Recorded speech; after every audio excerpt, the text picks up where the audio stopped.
नमस्कार, पोल पाथ में आपका स्वागत है और मैं हूं प्रतिमा सिंह।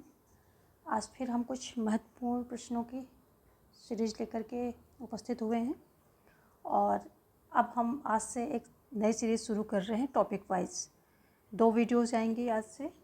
एक टॉपिक वाइज आपका प्रैक्टिस चलेगा और दूसरा मिक्स प्रैक्टिस चलेगा। दोनों तरह के चलेगा। टॉपिक वाइज में सारे टॉपिक जो है कवर करने की कोशिश करेंगे आपके एग्ज़ाम से पहले। तो आप जो है ऑल पर क्लिक कर लें, सब्सक्राइब कर लें चैनल को और ऑल पर क्लिक कर लें, तभी मेरी सारी वीडियोस आपको मिल पाएंगी। क्योंकि ऐसा मेरा कोई फिक्स टाइम नहीं है, जब जो वीडियो तैयार हो जाती है मैं अपलोड कर देती हूँ। और अभी तो क्योंकि आपके एग्ज़ाम पास हैं तो मैं 2-3 वीडियो पर डे अपलोड करने की कोशिश करूँगी और कोशिश करूँगी कि टॉपिक वाइज आपका सारा सिलेबस जो है फिनिश कर दूं। क्योंकि कई बच्चों डिमांड कर रहे हैं कि मैम टॉपिक वाइज एक बार पूरा कंप्लीट करा दीजिए।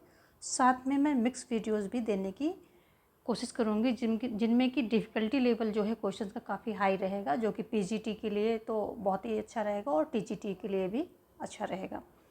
तो सभी प्लेलिस्ट पाने के लिए डिस्क्रिप्शन में चेक करेंगे, वहाँ पर अलग अलग प्लेलिस्ट लगी हुई हैं। Daily practice video, course video और एनसीईआरटी के जो क्वेश्चन हैं उसकी भी प्रैक्टिस की वीडियोस लगे हुए हैं। प्लस टेलीग्राम का लिंक वहीं पर दिया गया है, आप मुझे ज्वाइन कर सकते हैं ताकि जो कोर्स वीडियो अगर मैं अपलोड करती हूँ तो वहाँ से पीडीएफ फॉर्म में आप नोट अवेल कर सकें। चलते हैं, टाइम बर्बाद न करते हुए देखेंगे हम आज का पहला क्वेश्चन।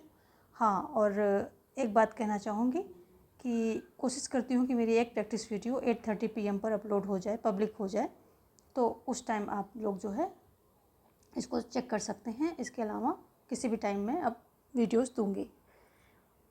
चलिए आज का पहला क्वेश्चन देखते हैं। कौटिल्य के राजा को किस श्रेणी में रखा जा सकता है? आज का टॉपिक हमारा कौटिल्य है। हम राजनीतिक जो चिंतक हैं इनसे शुरू करेंगे, तो पहले इंडियन देंगे, उसके बाद फिर जो पाश्चात्य हैं उनको देंगे। तो कौटिल्य के राज को किस श्रेणी में रखा जा सकता है? लोक कल्याणकारी राज, वर्ग आधारित राज, या पुलिस राज, या मंत्रियों का राज। तो जो ये कौटिल्य का राज्य है इसको लोक कल्याणकारी राज्य की श्रेणी में रखा जा सकता है। ऑप्शन ए जो है हमारा सही हो जाएगा। लोक कल्याणकारी राज्य से तात्पर्य क्या होता है? ऐसे राज्य होते हैं ये जिसका कार्यक्षेत्र इस प्रकार से विस्तार हो कि अधिक से अधिक लोगों का कल्याण हो सके। और इसमें कौन कौन से जो लोक कल्याणकारी राज्य के उद्देश्य क्या क्या होते हैं? तो उद्देश्य होते हैं जनता के संपूर्ण विकास तथा सामाजिक, आर्थिक, राजनीतिक न्याय की स्थापना करते हुए अवसर तथा प्रतिष्ठा की समानता स्थापित करना। ये सारी चीज़ें, यानी कि अवसर और प्रतिष्ठा की समानता हो और जो आर्थिक, राजनीतिक, सामाजिक और न्याय और राजनीतिक न्याय की स्थापना करें। इस व्यवस्था पर जो समाज आधारित होते हैं उन्हें लोक कल्याणकारी राज्य के अंतर्गत रखा जाता है। तो यहाँ पर ऑप्शन ए आपका सही होगा। देखेंगे हम नेक्स्ट क्वेश्चन। कौटिल्य के अनुसार कौन एक 4 मुख्य मंत्रि परिषद की श्रेणी में नहीं आता है? जो नीचे ऑप्शन आपको दिए गए हैं इसमें कौन सा एक जो है 4 जो मुख्य मंत्रि परिषद की श्रेणी है उसमें नहीं आता है? जो कि राजा को सहयोग करते हैं, जिन्हें तीर्थ कहा जाता है, यानी कि जिन मंत्रियों को तीर्थ के नाम से जाना जाता है उनमें से कौन सा एक नहीं है? महामात्य, यहाँ महामात्य होगा, पुरोहित, सेनापति, दुर्गपाल। तो यहाँ पर क्या है, जो कौटिल्य के अनुसार मंत्रिपरिषद का विवरण दिया गया है वह ना तो आधुनिक मंत्रिमंडल के बराबर है और ना विधानसभा के समान था। मंत्रियों के सामूहिक उत्तरदायित्व का प्रश्न ही उठता था।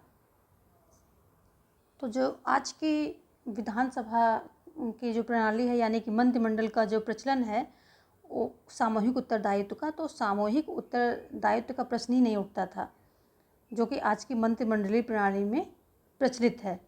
मंत्रिपरिषद के प्रमुख को प्रायः महामंत्री कहा, जो मंत्रिपरिषद का प्रमुख होता था उसे महामंत्री कहते थे।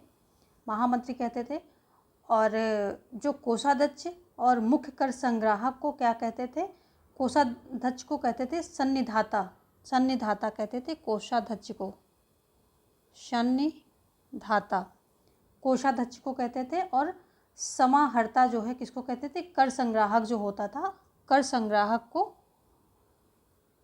संग्राहक को क्या बोलते थे? समाहर्ता।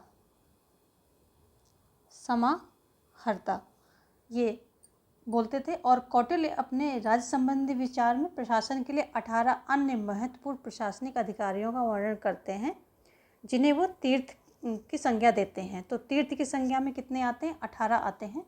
देख लेते हैं कौन कौन से आते हैं। इसको इरेज कर देते हैं। आप वीडियो को जो है करके फिर से रिवाइज करके फिर से देखिएगा कौन कौन से हैं। मंत्री, पुरोहित,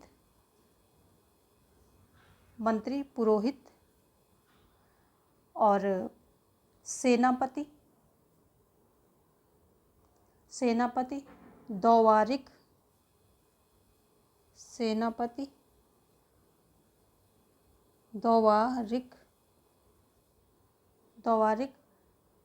अंतर्वेशिक,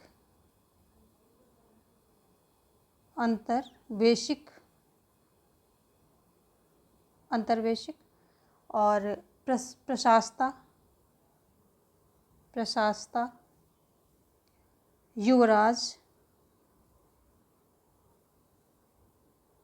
युवराज भी उसकी श्रेणी में आ जाते थे। समाहति,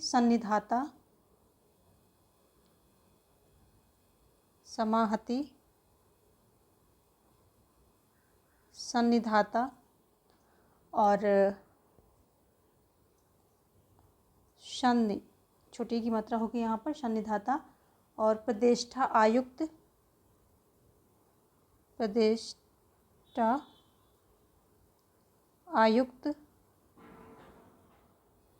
आगे देखेंगे नायक, पौर व्यवहारिक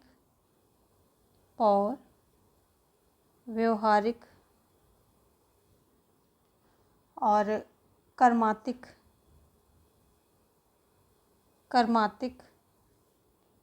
प्रधानमंत्री दंडपाल,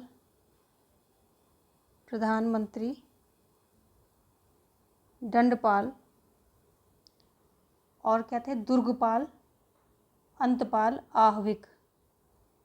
दंडपाल के बाद आएगा दुर्गपाल, उसके बाद आहविक। ये सभी जो है तीर्थ के अंतर्गत आते थे। तो यहाँ जो दुर्गापाल है, यहाँ पर क्या है? ऑप्शन डी में दुर्गापाल है। दुर्गापाल जैसा कोई वहाँ पर नाम नहीं था, दुर्गपाल था। तो ये जो है ऑप्शन डी यहाँ पर सही हो जाएगा कि यही जो है दुर्गापाल तीर्थ के अंतर्गत नहीं आता था। आगे देखेंगे हम नेक्स्ट क्वेश्चन। किसने कौटिल्य द अर्थशास्त्र नामक पुस्तक लिखी? कौटिल्य द अर्थशास्त्र नामक पुस्तक किसने लिखी है? तो ये हरमन कुलके हैं, या जेसी हिस्टरमैन है, या एल.एन. रंगराजन है, या आर.एस. शर्मा है। तो कौटिल्य द अर्थशास्त्र पुस्तक जो है एल.एन. रंगराजन के द्वारा लिखी गई है। इन्होंने ही लिखा है। एल.एन. रंगराजन ने जो है कौटिल्य द अर्थशास्त्र पुस्तक इन्होंने लिखी है। आगे देखेंगे यहाँ अगला क्वेश्चन। पश्चिमी राजनीतिक विचारकों में कौटिल्य की तुलना किससे की गई है? तो किससे की गई? अरस्तु से, या कार्ल मार्क्स से, या मैकियावेली से, या होब्स से। तो जो तैयारी कर रहे हैं उनको अच्छे से ये क्वेश्चन पता होगा कि जो कौटिल्य की तुलना जो है मैकियावेली से की गई है। ऑप्शन सी यहाँ पर सही हो जाएगा, मैकियावेली से की गई है। तो जो ये इटली का विद्वान था मैकियावेली, इसके विचारों से ऐसे बोला जाता है कि कौटिल्य के विचार जो है मिलते जुलते हैं।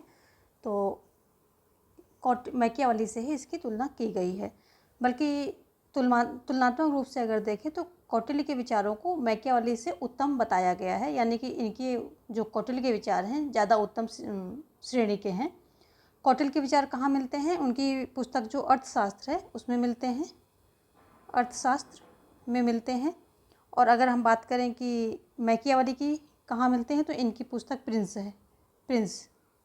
तो राज्य संबंधी विचार, राजा और राज्य संबंधी विचार, इनकी पुस्तक प्रिंस में मिलते हैं।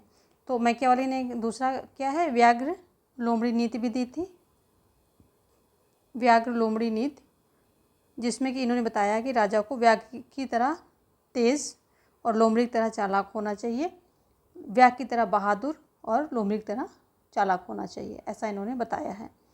और अर्थशास्त्र जो है कौटिल्य की है पुस्तक, अर्थशास्त्र कौटिल्य की पुस्तक है। अर्थशास्त्र में 15 अधिकरण हैं। कितने हैं? 15 अधिकरण हैं। और अगर हम बात करें अध्याय की तो 125 150 इसमें अध्याय दिए गए हैं, किसमें, अर्थशास्त्र की बात हो रही है। और उसके बाद अगर हम बात करें कि प्रकरण की, तो 180 इसमें जो है प्रकरण है, पूछा जाता है, ये बहुत ही इम्पोर्टेंट है। तो अर्थशास्त्र में 15 अधिकरण, 150 अध्याय और 180 प्रकरण हैं। देखेंगे हम नेक्स्ट क्वेश्चन, ऑप्शन सी यहाँ पर सही हो जाता है। मैकियावेली इटली के विद्वान थे। अगला क्वेश्चन है, कौटिल्य के अर्थशास्त्र में कितने अधिकरण हैं? अभी अभी हमने बात कर ली है तो आपको पता होगा, फिर भी देख लेते हैं। 12, 15, 10, 16, तो 15, ऑप्शन बी। अभी अभी हमने बात की, 15 अधिकरण हैं इसमें। तो अगर हम बात करें इन अधिकरणों में जो है किस चीज़ के बारे में बताया गया है, तो अगर हम बात करें तो जो पहले के 5 अधिकरण हैं इसमें आंतरिक प्रशासन पर प्रकाश डाला गया है। जो पहले के 5 हैं, 5 अधिकरण हैं, तो आंतरिक प्रशासन की बात की गई है। और अगर हम 6 से 13 तक, 6 to 13 बात करें, तो इसमें राज्य के वैदेशिक संबंध यानी कि विदेश नीति पर बात की गई है, वैदेशिक संबंधों पर बात की गई है।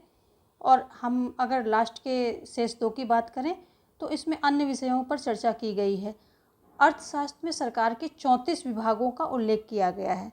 तो अर्थशास्त्र में सरकार के कितने विभाग बताए गए हैं? 34।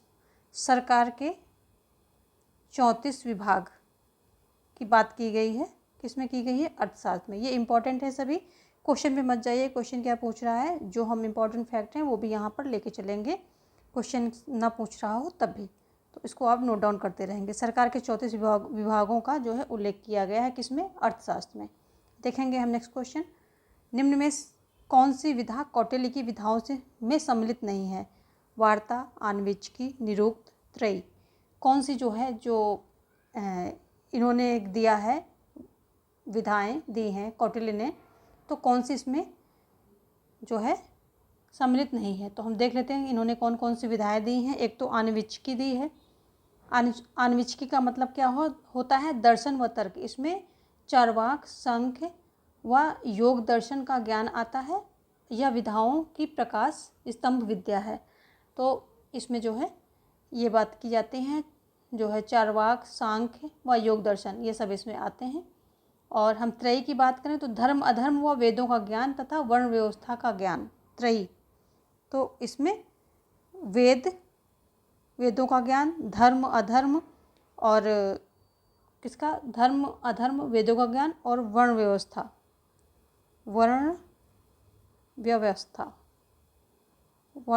वेद, वर्ण व्यवस्था, धर्म अधर्म, ये सारी बातें इसमें आती हैं। और अगर हम बात करें कि वार्ता की, तो कृषि व्यापार यानी कि अर्थव्यवस्था का ज्ञान होना चाहिए, जो कि राज्य का प्राण है। बिना अर्थव्यवस्था के कोई राज्य जो है सर्वाइव कैसे करेगा? तो वार्ता में क्या है? कृषि व व्यापार, कृषि व व्यापार की बात की गई है, ठीक है, व्यापार की बात की गई है। तो और चौथा क्या है इसमें? दंड नीति। दंड नीति में जो शासन कला यानी कि राजनीति शास्त्र, यानी कि शासन कला, कैसे कैसे शासन करना है, उन सब बातों में बात की गई है। तो चौथा है दंड नीति। दंड नीति, इसमें शासन कला की बात की गई है, शासन कला, ये सारी बातें की गई हैं। तो टोटल जो है कौटिल्य ने अर्थशास्त्र में 4 विधाओं का उल्लेख किया है। कौन कौन सा किया है? आन्वीक्षिकी, दूसरा है त्रयी, तीसरा है वार्ता, चौथा है दंड नीति। ये तो ये जो निरुक्त है ये हमारा ऑप्शन हो जाएगा, यही सम्मिलित नहीं है, नहीं पूछ रहा तो यही सम्मिलित नहीं है। देखेंगे हम अगला क्वेश्चन। अगला क्वेश्चन कह रहा है, किसने कहा कि राजा को विद्रोह के नेताओं के खिलाफ कार्यवाही शुरू करनी चाहिए? मैकियावेली ने, लॉक ने, कन्फ्यूशियस ने, या कौटिल्य ने? किसने कहा? तो ये कौटिल्य ने कहा है। जो कौटिल्य द्वारा स्थापित राज्य एक कल्याणकारी राज्य है, और इसके अलावा कौटिल्य राजा की सुरक्षा का विशेष ख्याल रखते हैं, परंतु कल्याणकारी विचार रखने के कारण यह आम जनता का विशेष शुभचिंतक भी है। इसी कारण वह आपातकाल की स्थिति में भी जनता के सुख का ध्यान रखते हैं। जैसा कि उसके द्वारा कहा गया है कि राजा को विद्रोह के नेताओं के खिलाफ कार्रवाई शुरू करनी चाहिए, क्योंकि वे वही नेता हैं जो विद्रोह का नेतृत्व प्रदान करते हैं, यानी कि जो विद्रोह कर रहे लोग हैं उनको नेतृत्व यही नेता प्रदान करते हैं। किसी भी हालत में उसे लोगों की भीड़ के खिलाफ बल प्रयोग नहीं करना चाहिए, क्योंकि इससे व्यापक रक्तपात हो सकता है। यानी कि जो भीड़ विद्रोह कर रही है उसके खिलाफ मत करो, जो उस भीड़ को जो नेतृत्व कर रहे हैं यानी कि जो उनके नेता हैं उन पे कार्रवाई करो। तो क्या होगा, रक्तपात भी नहीं होगा और ज़्यादा मतलब बहुत ज़्यादा नुकसान भी नहीं होगा किसी को। और क्या होगा कि जब वो नेता पकड़ में आ जाएंगे तो भीड़ अपने आप दुर्बल हो जाएगी। ये इनका मानना है, किसका, कौटिल्य का। बहुत अच्छी नीतियाँ इन्होंने दी हैं, इनकी नीतियाँ अभी तक भी बहुत ही प्रासंगिक हैं। आज के समय में भी इतनी अच्छी इन्होंने शासन कला की नीतियाँ दी हैं। चलिए देखते हैं अगला क्वेश्चन।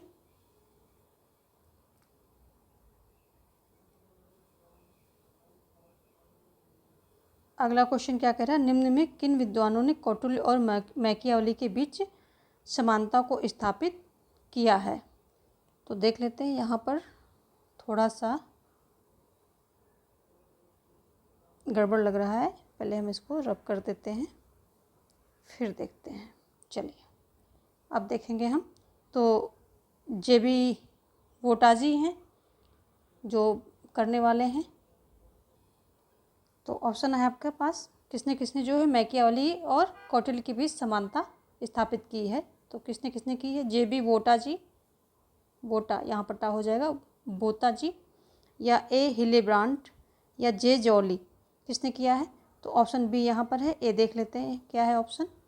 ऑप्शन ए में जो है हम पहला और दूसरा रख लेंगे, पहला और दूसरा।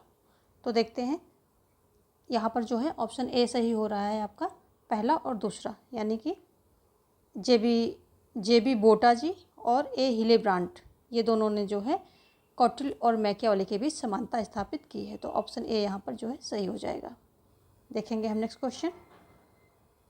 यहाँ अभिकथन और उसके तर्क पर बात हो रही है। तो अभिकथन में कथन दिया जाएगा और आर जो है, ए अभिकथन है, आर उसका तर्क है। तर्क आपको बताना है कि अभिकथन सही है या नहीं, और उसका बारे में जो तर्क दिया गया है वो सही है या गलत है। तो यहाँ अभिकथन है, ए अभिकथन, कौटिल्य मजबूत शासक की आवश्यकता पर जोर देता है। उसका आर है यानी कि रीज़न है, उसे समाज में अराजकता के खतरे तथा व्यवस्था स्थापित करने का उत्कट बोध था। तो अब यहाँ कोट का प्रयोग करेंगे। ए एवं आर दोनों सही हैं, आर ए की सही स्पष्टीकरण है। ए एवं आर दोनों सत्य हैं, परंतु आर ए का सही स्पष्टीकरण नहीं है। ए सत्य है, आर असत्य है, ए असत्य है, आर सत्य है। तो ऑप्शन ए यहाँ पर सही हो जाएगा, दोनों सही हैं और आर जो है ए का सही स्पष्टीकरण है, क्योंकि ये दोनों ही सेंटेंस जो है कौटिल्य के बारे में अगर आप विस्तार में पढ़ेंगे तो दोनों जो है ये सेंटेंस वहाँ पर मिलेंगे आपको। देखेंगे अगला, कौटिल्य का प्रसिद्ध कृति कौन सी है। शुक्रनीति, अर्थशास्त्र, मनुस्मृति, धर्मशास्त्र। तो यदि हम कौटिल्य की प्रसिद्ध जो है कृति की बात करें तो ये है अर्थशास्त्र। ऑप्शन बी यहाँ पर जो है सही हो जाएगा। जो अर्थशास्त्र है एक ये कौटिल्य या चाणक्य, देखो कौटिल्य के कौन कौन से नाम हैं। एक तो कौटिल्य हो गया, दूसरा चाणक्य हो गया, तीसरा क्या हो गया,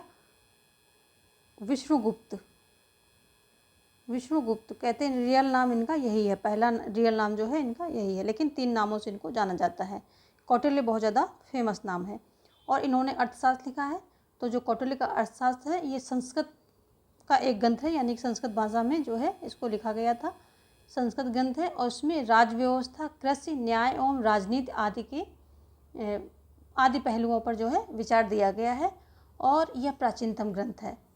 इसकी शैली जो है उपदेशात्मक है, सलाहकारी यानी कि सलाह देता है, ये उपदेश देता है, किसी नीतियाँ बताता है कि ऐसे ऐसे राजा को करना चाहिए, ऐसे ऐसे राज्य चलाना चाहिए। और इसमें जो है 15 भाग, 180 प्रकरण, 150 अध्याय। तो हमने अभी बात की थी, तो 15 जो है भाग या अधिकरण कह लें आप, ठीक है। और 150 क्या है, अध्याय बताए थे और 180 जो है प्रकरण बताए थे। अभी भी बात की थी, बार बार करेंगे क्योंकि ये आपको रटना चाहिए, ये आपको जो है आपके ज़बान में चढ़ जाना चाहिए। साथ में देख लेते हैं, इसमें 6000 श्लोक बताए गए हैं, 6000 श्लोक इसमें दिए गए हैं, ठीक है। तो ये बात हो गई जो अर्थशास्त्र से संबंधित जो मेन फैक्ट हैं उनकी। ये चाणक्य के इतने नाम हो गए, संस्कृत भाषा में ये दिया गया है। देखेंगे हम नेक्स्ट क्वेश्चन। कौटिल्य द्वारा दी गई राज्य के मंडल सिद्धांत की कितनी प्रकृतियां हैं? 60 हैं, 68 हैं, 70 हैं, 72 हैं। तो कितनी प्रकृतियां हैं? तो ये 72 हैं। ऑप्शन डी यहाँ पर जो है सही हो जाएगा। कौटिल्य द्वारा प्रतिपादित मंडल सिद्धांत विजिगीष जो राजा है, विजिगीष राजा द्वारा अपने पड़ोसी देशों के साथ अपनाई जाने वाली नीति है। तो मंडल सिद्धांत क्या है? जो विजिगीष राजा है तो वो अपने पड़ोसी देशों के साथ कैसे नीति अपनाना चाहिए उसको, तो इस बारे में बताया गया है। इसमें क्या है कि राजाओं की जो राज्य कह लें या राजाओं की संख्या 12 होती है। इसमें द्वादश राज्य, इसे क्या कहते हैं? द्वादश का मतलब होता है 12। तो द्वादश राजमंडल कहा है, यानी कि कौटिल्य ने इसे द्वादश राजमंडल बोला है।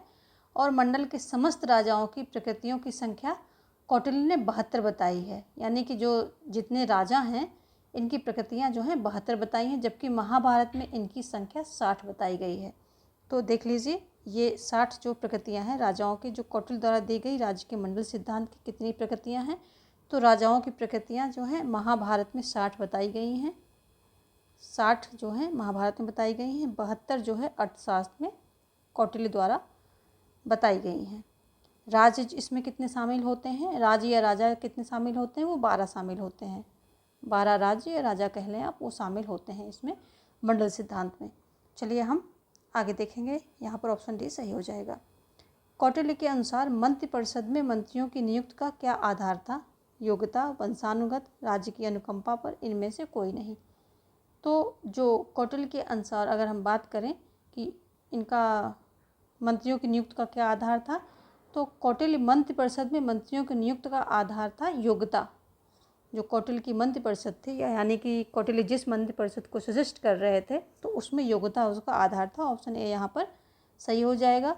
कौटिल्य के अनुसार शासन के कार्य संचालन में मंत्री राजा को हार्दिक सहयोग दे पाएँ, इसके लिए यह आवश्यक है कि मंत्री सुयोग्य और परीक्षित अर्थात परख कर नियुक्त किए जाएं।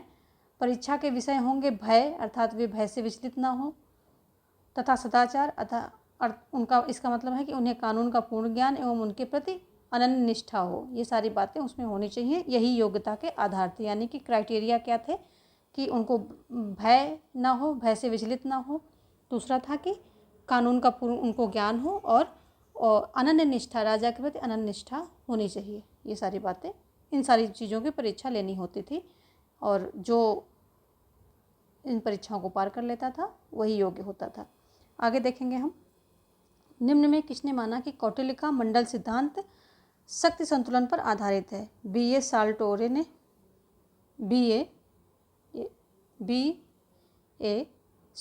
ने, या केपी जायसवाल ने, या बेनी प्रसाद ने, या एएस अल्टेयर ने? किसने बोला था? तो जो एएस अल्टेयर ने माना है कि कौटिल्य का मंडल सिद्धांत शक्ति संतुलन पर आधारित है। जो अर्थशास्त्र के 6ठे अधिकरण के 2 अध्याय में कौटिल्य ने सुरक्षा एवं विदेश संबंधी के जो है विदेश संबंधों के संबंध में जो इन्होंने मंडल सिद्धांत का वर्णन किया है, इसको जो है एएस अल्टेयर ने यही माना है कि कौटिल्य का मंडल सिद्धांत शक्ति संतुलन पर आधारित है। तो ऑप्शन डी यहाँ पर सही हो जाएगा। आगे देखेंगे हम। कौटिल्य का षड्गुण नीति जो है, षड्गुण नीति क्या होगी? कौटिल्य की षड्गुण नीति में निम्न में से क्या सम्मिलित नहीं है? जो षड्गुण नीति की बात की है, तो संधि, यान, मैत्री, विग्रह, इसमें जो है क्या इसमें जो है सम्मिलित नहीं है। तो क्या सम्मिलित नहीं है वो आपको बताना है।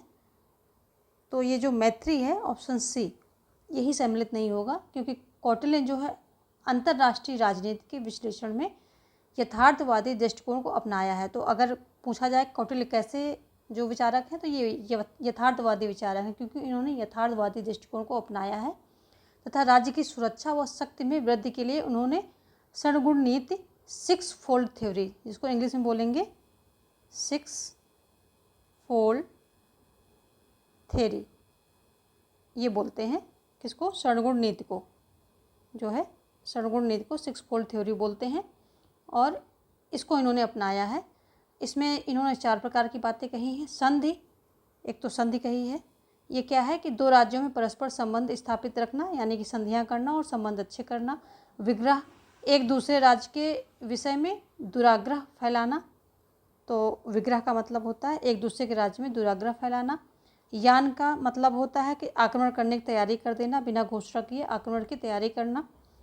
और देख लेते हैं आसन। आसन का मतलब होता है विशेष परिस्थिति में मौन रहना, तटस्थ रहना। जब लगे कि हमारी मतलब कुछ ऐसी परिस्थिति है कि हम जीतने की हालत में नहीं, या कोई बात जो है बन नहीं रही है, तो उस समय जो है तटस्थ रह जाओ, मौन रहना चाहिए। आसन उसको बोलते हैं, आसन। अगला है संश्रय, दूसरे के लिए स्वयं को समर्पण कर देना, यानी कि किसी अन्य जो शक्तिशाली राजा है उसकी संरक्षण में चले जाना, यानी कि उससे संधि कर लेना, तो ये संश्रय होता है। संश्रय होता है। और द्वैधी भाव, एक राज्य का दूसरे राज्य के साथ संधि, यानी कि किसी राज्य से आपने संधि कर ली और किसी राज्य से नहीं की, यानी कि उस पर आप चढ़ाई या आक्रमण की बातें कर रहे हैं, दूसरे राज्य से आपने संधि कर ली, यानी कि द्वैधी भाव, 2 भाव वहाँ पर आपने अपना लिए। तो ये सारी बातें हो गई द्वैधी भाव। द्वैधी भाव, तो इसमें जो है मैत्री, ये इनकी षड्गुण नीति में सम्मिलित नहीं है। संधि है, यान है, विग्रह है, आसन है, संश्रय है, द्वैधी भाव है।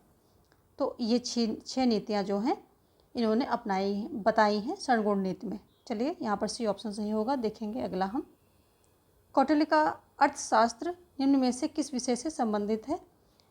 यहाँ विषय की बात हो रही, अर्थशास्त्र, राजनीति शास्त्र, समाजशास्त्र, कोई नहीं। तो जो कौटिल्य का अर्थशास्त्र है वो राजनीति शास्त्र से संबंधित है।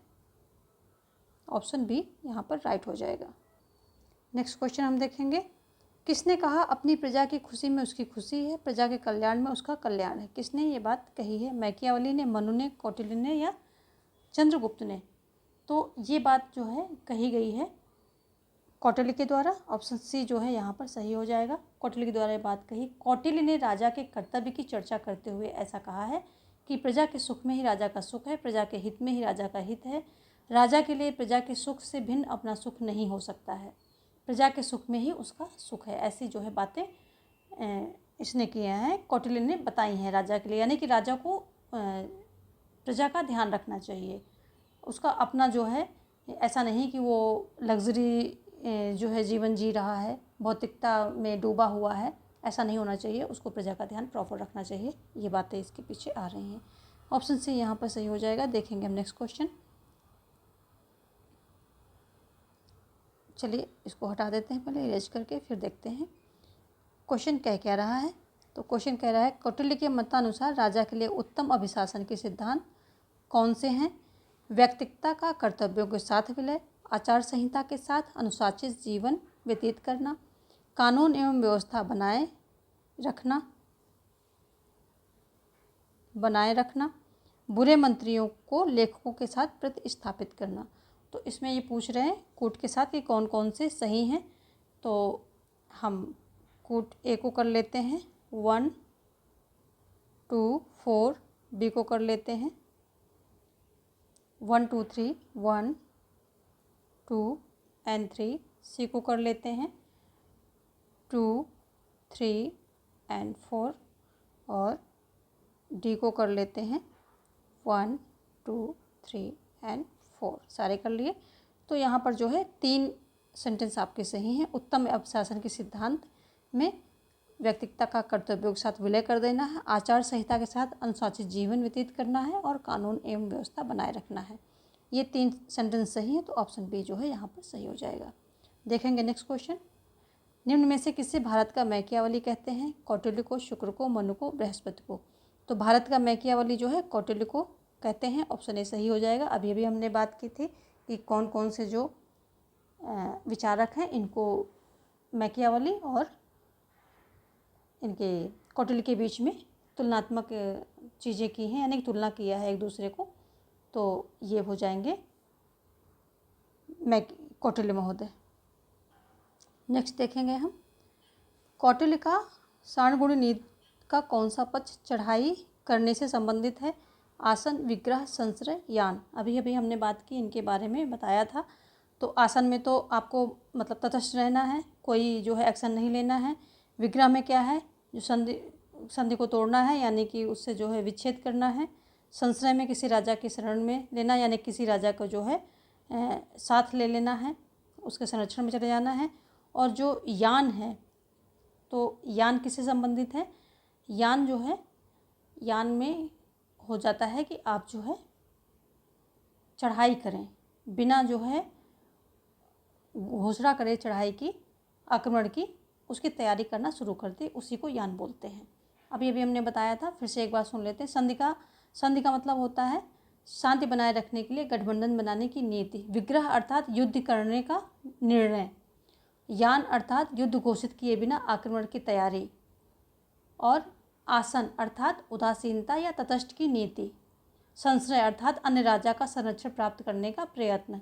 अगर आप कमज़ोर हैं, तो कोई राजा कमज़ोर है और किसी राजा से उसका जो है आमना सामना हो रहा है और सामने वाला राजा बलशाली है, तो वो क्या करेगा, किसी अन्य शक्तिशाली राजा के संरक्षण प्राप्त करने की कोशिश करेगा, ताकि वो उसकी ओर से जो शक्तिशाली राजा है उसके विरुद्ध लड़ सके या उसको सहायता दे सके।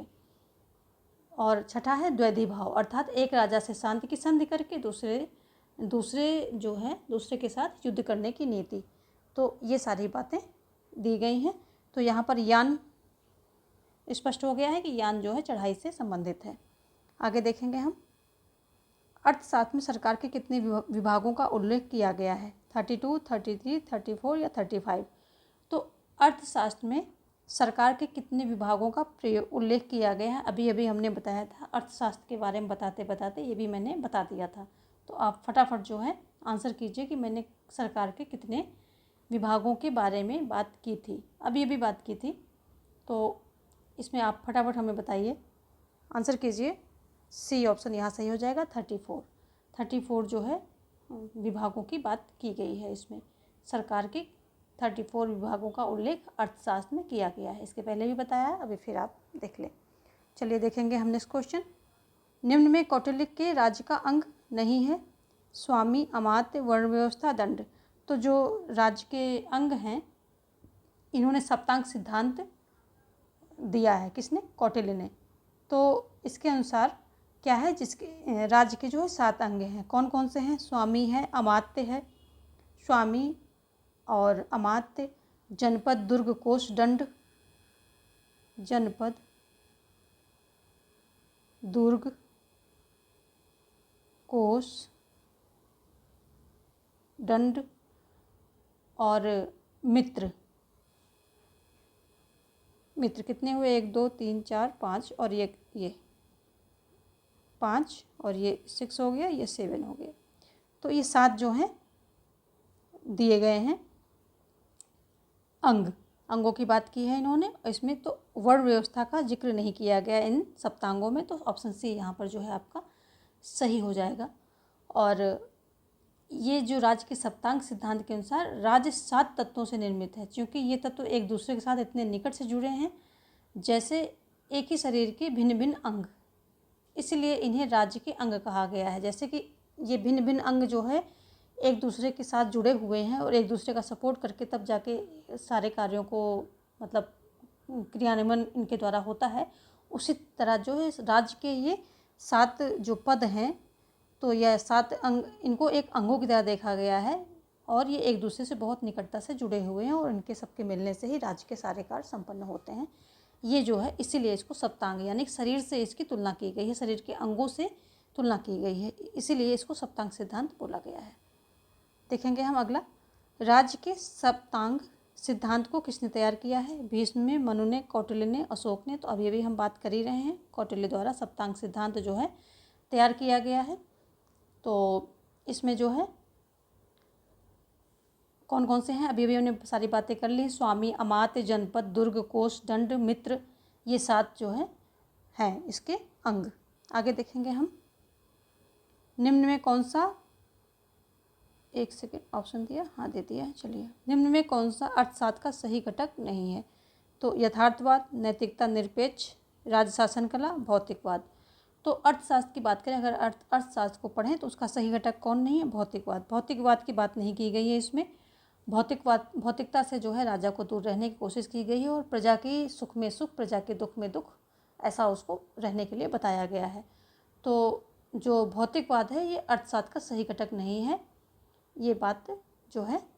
जबकि जो यथार्थवाद, नैतिकता निरपेक्ष राज्य जो है शासन कला, राज्य की शासन कला, समसामयिक राजनीति, अर्थनीति और विधि, समाज नीति, धर्मादि, इन सब पर प्रकाश डाला गया, पर भौतिकता की बात नहीं की गई है। भौतिकतावाद पे कोई जो है उसका पक्ष नहीं लिया गया है, यानी कि उसका सपोर्ट नहीं किया गया है। आगे देखेंगे कौटिल्य को और किस नाम से जाना जाता है। तो अभी भी हमने बात भी की थी कि कौटिल्य कौन कौन से नाम से जाने जाते हैं। ऑप्शन है कार्तिक, कौशल या कौस्तुभ या विष्णुगुप्त। तो हमने बताया था कौटिल्य के अलावा जो है चाणक्य और विष्णुगुप्त, इन दो और नामों से जो है जाने जाते हैं। तो विष्णुगुप्त यहाँ पर सही आंसर हो जाएगा। देखेंगे अगला, कौटिल्य के अनुसार राज्यमंडल में कितनी संख्या होनी चाहिए? 10, 12, 13, 14। तो कौटिल्य के अनुसार जो है राज्यमंडल में 12 संख्या होनी चाहिए। ऑप्शन जो है बी यहाँ पर सही हो जाएगा। कौटिल्य के अनुसार राज्य में 12 संख्या होनी चाहिए और राज्य के प्रशासन में सुरक्षा, विदेश संबंधों के संचालन का विशेष महत्व है। कौटिल्य ने इन दोनों समस्याओं के समाधान के लिए मंडल सिद्धांत दिया था। कौन सा सिद्धांत? मंडल सिद्धांत, यानी कि विदेश नीति का जो है राज्य के संचालन में एक बहुत अहम रोल इन्होंने समझा कौटिल्य ने, जो कि है होता भी है। इसमें इन्होंने मंडल सिद्धांत दिया और इसमें विजिगुइस इसके मित्र, यानी कि विजिगुइस राजा कौन होता है? जिसको जीतने की इच्छा, अगल बगल के राज्यों को जीतने की इच्छा हो, उसे विजिगुइस राजा बोलते हैं। तो विजिगुइस और इसके मित्र शत्रु, मध्यम और उदासीन, इन सब के संयोग से 4 समूहों या मंडलों का निर्माण होता है। तो कौन सा हो गया? जो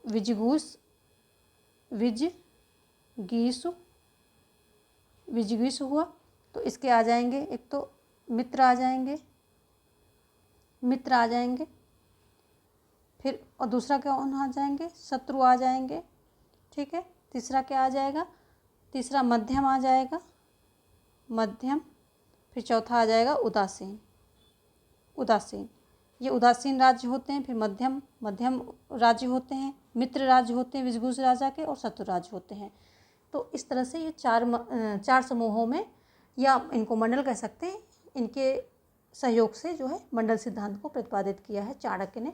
प्रथम मंडल की बात करें, इसमें विजिगुइस राजा, उसका मित्र और उसके मित्र का मित्र सम्मिलित होते हैं।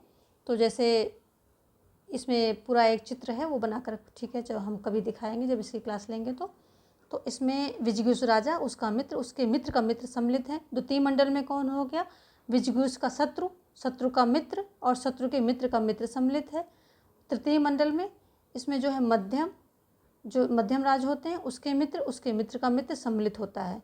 और चतुर्थ मंडल में इसमें उदासीन राज्य सम्मिलित होते हैं, और उदासीन राज्य का मित्र और उसके मित्र का मित्र सम्मिलित होता है। और ये सभी जो चारों मंडल होते हैं, इसमें जो है 3-3 राज्य आते हैं, और इन सबके सहयोग से 3 चौको 12 जो है राज्य टोटल हो जाते हैं। और जो है इसमें इन्हें राज्य की प्रकृतियाँ कहा जाता है।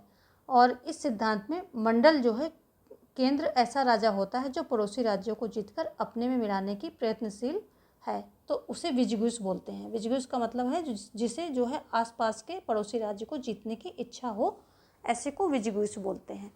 तो ये सारी बातें हो गई। मध्य में वो होता है विजिगुइस राज्य, यानी कि विजिगुइस राजा होता है। उसके अगल बगल जो हमने 4 प्रकार के उदासीन राज्य, मध्यम राज्य, मित्र राज्य, शत्रु राज्य, ये इस तरह के राज्य होते हैं। चलिए हम देखेंगे, यहाँ पर 12 जो है सही हो जाएगा। आगे देखेंगे हम नेक्स्ट क्वेश्चन 26 कह रहा है कि कौटिल्य द्वारा दिए गए योगक्षेम सिद्धांत का अर्थ है अपराध के लिए दंड, शासक की समृद्धि और गरिमा, प्रसन्नता और समृद्धि का विचार। तो इसमें जो है क्या है? या इनमें से कोई नहीं।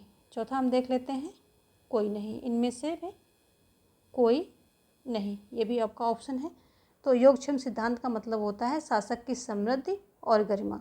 जो कौटिल्य के द्वारा योगक्षेम सिद्धांत का प्रतिपादन किया गया है, इसमें योगक्षेम 2 शब्दों से मिलकर बना है। एक तो ये योग प्लस क्षेम, इन दो शब्दों से मिलकर बना है।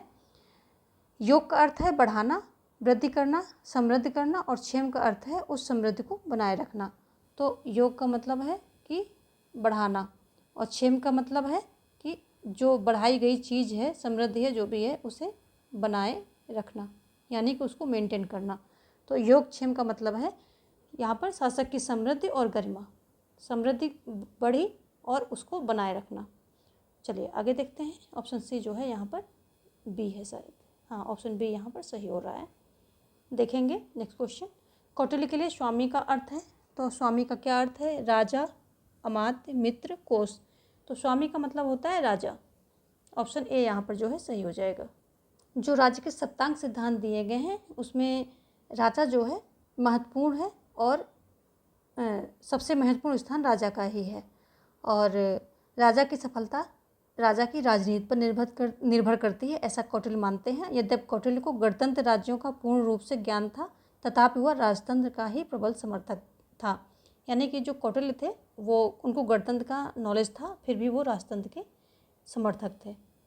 उसके पीछे भी उनकी अपनी कुछ जो है लॉजिक हैं, यानी कि तथ्य हैं, कुछ सिद्धांत हैं जिससे कहते हैं कि नहीं राजतंत्र ही सही है। देखेंगे अगला क्वेश्चन। कौटिल्य के अनुसार कौन सा राज्य का अंग नहीं है?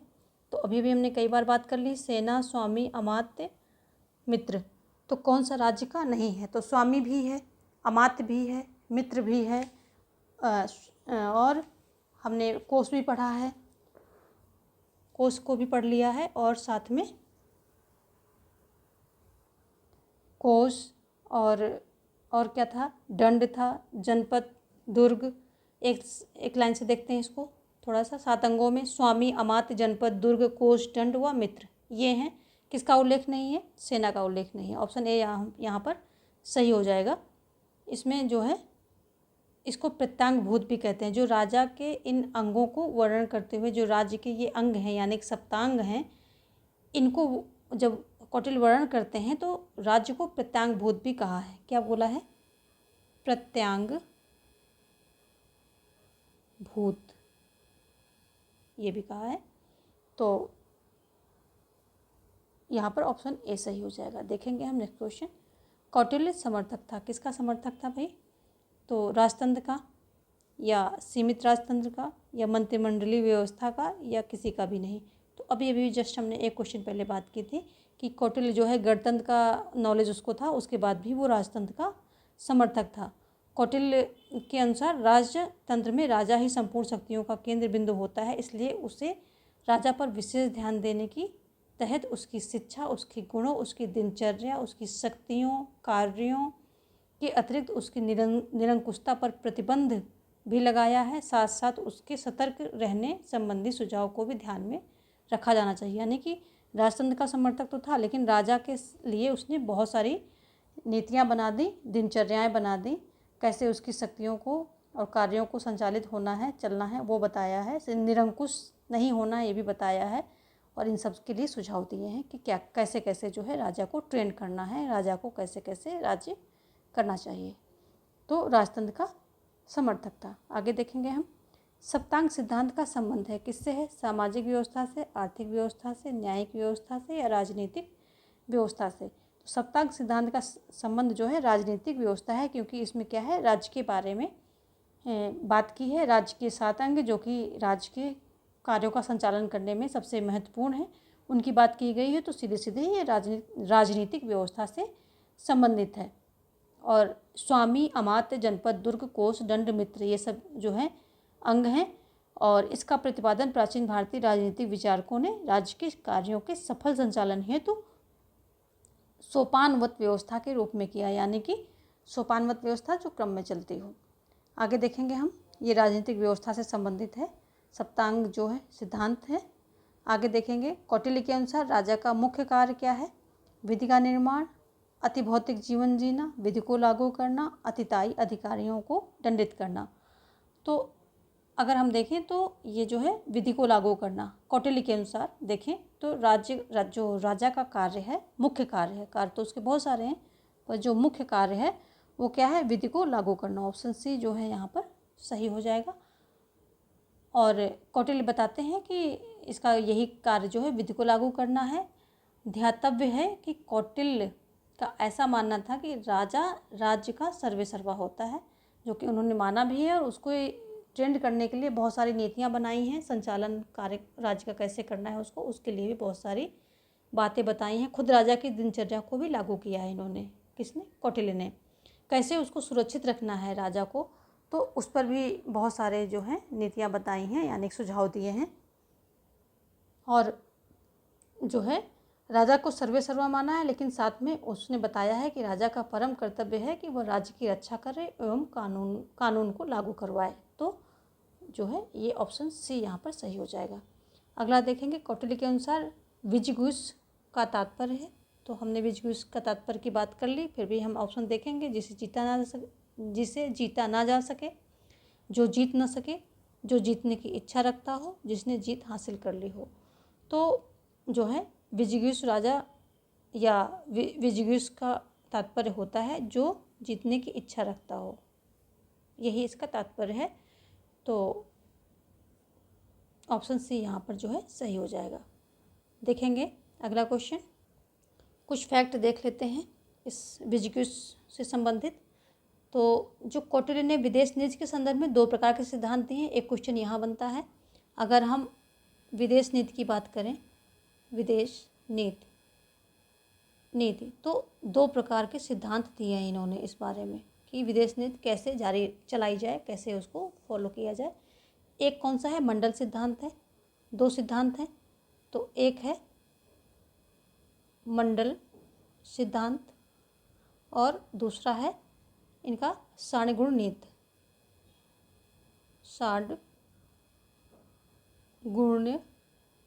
नीति। ये दोनों ही सिद्धांत जो कौटिल्य ने दिए हैं विदेश नीति से संबंधित हैं। और जो मंडल सिद्धांत है, इसमें हमने अभी भी बताया है कि 12 राज्यों को रखा है। कितने? 12 जो हैं राज्य इसके रखे गए हैं, 12 राज्य। मंडल सिद्धांत में 12 राज्य हैं। जो मध्यवर्ती राज्य है उसे विजिगीष राज्य कहा गया है, यानी कि जिसे जीतने की इच्छा, जो आस पड़ोस के राज्यों को जीतने की इच्छा रखता हो, तो उसे जो मध्य में, यानी कि जो बीच में मध्यवर्ती राज्य जो होगा उसे विजिगीष बोला है। विजिगीष राज्य उसको जो है उसकी संज्ञा दी है। और विजिगीष राज्य का तात्पर्य है जीतने की इच्छा रखने वाला राज्य। मंडल सिद्धांत के अन्य जो हैं राज्य इस प्रकार हैं, अरिमित्र, मित्र, आक्रांदाशार, पारशीग्रह, ये सब जो है पीछे के होते हैं। ये सब सारे जो होते हैं, इसका पूरा एक डायग्राम होता है और इसमें बहुत सारे, उसमें ज़्यादा अच्छे से समझ में आता है। यहाँ पर ऑप्शन सी सही हो जाएगा। मंडल सिद्धांत के बारे में है, सारणीगुण नीति के बारे में है। तो ये सारी हमने सारणीगुण नीति भी अभी ऊपर डिस्कस कर लिया था, तो इसमें जो है उसमें भी हमने बताया था, वो सब आप देखेंगे और नोट डाउन करेंगे, इनके नोट्स बनाएंगे, तभी आपको याद रहेगा। जब नोट बनाएंगे तभी। कौटिल्य के अनुसार रूप दर्शक की अवधारणा का मतलब है, जो रूप दर्शक है इसकी अवधारणा का क्या मतलब है? तो इसकी अवधारणा का आपको जो है अर्थ बताना है। क्या अर्थ है? सुंदर रूप देने वाला, यानी कि ब्यूटिशियन, मजिस्ट्रेट, सिक्कों का निरीक्षक, जमींदार। तो ऑप्शन सी, सिक्कों का निरीक्षक को जो है रूप दर्शक की अवधारणा इन्होंने दी है, रूप दर्शक बोला है। ये रूप दर्शक ये बोला है कौटिल्य ने, यानी कि सिक्कों का निरीक्षक। आगे देखेंगे हम अगला क्वेश्चन। अर्थशास्त्र को जाना जाता है श्रुति, स्मृति, संहिता या नीति शास्त्र। तो अर्थशास्त्र की अगर हम बात करें तो इसको किसी उससे जाना जाता है, तो ये जाना जाता है नीति शास्त्र, क्योंकि इसमें जो है नीतियाँ बताई गई हैं कि कैसे विदेश नीति को आपको चलाना है, राज्य को चलाने के लिए राजा की क्या नीतियाँ होनी चाहिए, और राज्य को, जो राजा है वो कर्तव्यपरायण हो तो उसके लिए क्या नीतियाँ हैं, क्या सिद्धांत हैं, कैसे उसको चलना चाहिए, ये सारी बातें की गई हैं। और जो कौटिल्य ने अर्थशास्त्र लिखा है तो नीति शास्त्र के रूप में भी इसको जाना जाता है। तो इसको हम ऑप्शन डी पर टिक कर लेंगे कि जो कौटिल्य का अर्थशास्त्र है उसे नीति शास्त्र के रूप में भी जाना जाता है। क्यों? क्योंकि इसमें चंद्रगुप्त मौर्य के प्रधानमंत्री रहकर कौटिल्य ने इसमें राजा को किस प्रकार की परिस्थितियों में कैसे कार्य करना चाहिए, इन सब बातों को बताया है। तो नीतियाँ बताई गई हैं। ऑप्शन डी यहाँ पर सही हो जाएगा। देखेंगे हम अगला, प्रथम व्यवस्थित भारतीय राजनीतिक सिद्धांत इसमें पाया जा सकता है। जो प्रथम भारतीय राजनीतिक सिद्धांत है, तो जो ये दिए गए हैं नीचे ऑप्शन, किस में पाया जाता है? वेद में, अर्थशास्त्र में, शुक्रनीति शास्त्र में, भगवत गीता में। तो भारतीय राजनीतिक सिद्धांत की बात हो रही है, तो ये अर्थशास्त्र, ऑप्शन बी जो है यहाँ पर सही हो जाएगा। क्योंकि जो कौटिल्य का अर्थशास्त्र है, इसे मूल रूप से राजनीति का ग्रंथ है। ये राजनीति का ग्रंथ है, मूल रूप से राजनीति का ग्रंथ है। इसकी विषय वस्तु में जिन अन्य बातों का जिक्र किया गया है, उल्लेख किया गया है, वो सभी राजनीति से संबंध है। इसलिए इसको जो है भारतीय राजनीतिक सिद्धांत जो है, एक व्यवस्थित भारतीय राजनीतिक सिद्धांत जिस बुक में मिलता है वो अर्थशास्त्र है।